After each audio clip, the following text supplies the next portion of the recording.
ஸ்ரீராம நவமி ஸ்பெஷலாக இன்றைக்கி நீர்மோரும் பானகமும் தான் பண்ணியிருக்கேன். இதை நான் சாமி நைவேத்தியம் பண்ணிட்டு தான் நான் உங்களுக்கு காட்டுறேன். இது பண்ணுறது ரொம்ப சிம்பிள், ரொம்ப ஹெல்த்தி. கண்டிப்பாக இந்த மாதிரி சம்மர் சீசனில் இந்த மாதிரி பண்ணி சாப்பிடலாம். நீர்மோர் ஃபஸ்ட்டு பண்ணிடலாம்.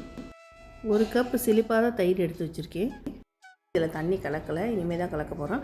இதுக்கு 1 பச்சை மிளகா, 1 கைப்பிடி அளவு கொத்தமல்லி, ஒரு 2-3 ஆறுக்கு கருவேப்பிலை, ஒரு சின்ன துண்டு இஞ்சி, இது எல்லாமே லைஸாக தண்ணி விட்டு நல்லா அரைச்சிக்கலாம்.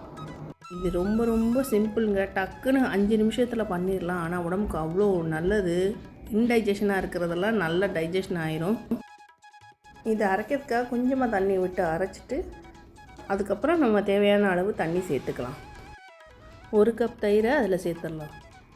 1 கப் தயிருக்கு 1.5 கப் தண்ணி விடணும். ஏன்னா இது நல்லா புளிச்ச தயிர், அதனால் 1.5 கப் அளவுக்கு தண்ணி விடலாம். நான் இதில் 1 கப் விட்டுட்டு அப்புறம் மிக்சியில் அலம்பி அந்த அரைச்ச அந்த விழுது மிச்சம் இருக்கிறதுலையும் தண்ணி ஊற்றி 1/2 கப் அளவுக்கு கொண்டு அதையும் சேர்த்து நல்லா கலந்து விட்டுட்டேன். ஆக மொத்தம் 1.5 கப் தண்ணி விட்டுருக்கேன் இதில். இப்போ இதுக்கு தேவையான அளவு உப்பு சேர்த்துக்கலாம். உப்பு சேர்த்து நல்லா கலந்து விட்டு கொஞ்சம் பெருங்காயம் சேர்த்ததுக்கப்புறம் நல்லா கலந்து விட்டுடலாம். கலந்து விட்டுட்டு இதில் தாளித்து கொட்டணும். அவ்வளோதான், நீர்மோர் ரெடி ஆயிடுச்சு.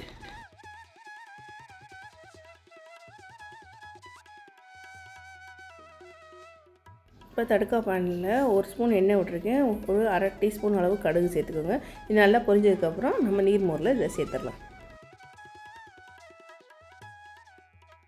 இப்போ பார்த்திங்கன்னா சூப்பரான நீர்மோர் ரெடி ஆயிடுச்சு. ஸ்ரீராம நவமி ஸ்பெஷலாக.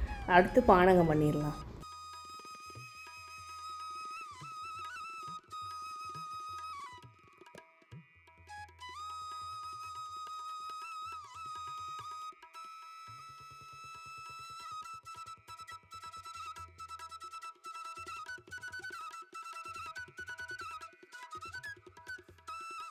அடுத்ததாக பானகம் பண்ணிடலாம். இதுக்கு 1/2 கப்பு வெல்லம் எடுத்து வச்சுருக்கேன் நான்.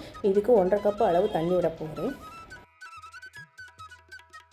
1.5 கப்பு அளவு தண்ணி சேர்த்ததுக்கப்புறம் அந்த வெல்லம் நல்லா கரையிறதுக்கு சுத்தமான கரண்டியால் நல்லா கரண்டியோ இல்லை விஸ்கு வச்சோ நல்லா கலந்து விட்டுருங்க. வெல்லம் கரைஞ்சிடணும்.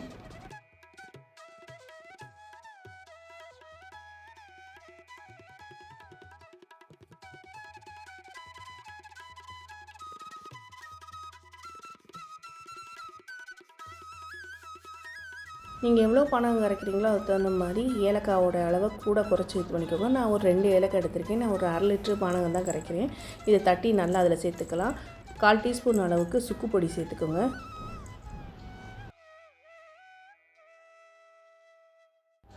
அப்புறம் ஒரு 2 ஸ்பூன் அளவுக்கு லெமன் ஜூஸ், அதாவது எலுமிச்சை சாறு அதில் கலந்துக்கோங்க.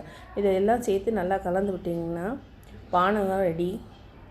சுவாமிக்கு நைவேத்தியம் பண்ணிவிட்டு நீர்மோர் பானகம் இது 2ஐயும் சுவாமிக்கு நைவேத்தியம் பண்ணிவிட்டு குழந்தைங்களுக்குலேருந்து பெரியவங்க வரைக்கும் எல்லோரும் சாப்பிட்லாம். டைஜஷன் ப்ராப்ளம், அதாவது நெஞ்செரிச்சல், அந்த மாதிரி வயிறு இந்த மாதிரி எந்த பிரச்சனையும் வராது. ரொம்ப ரொம்ப நல்லது. இந்த சம்மர் சீசனில் கண்டிப்பாக இந்த மாதிரி செஞ்சு சாப்பிட்டு எல்லோரும் ஹெல்த்தியாக இருப்போம்.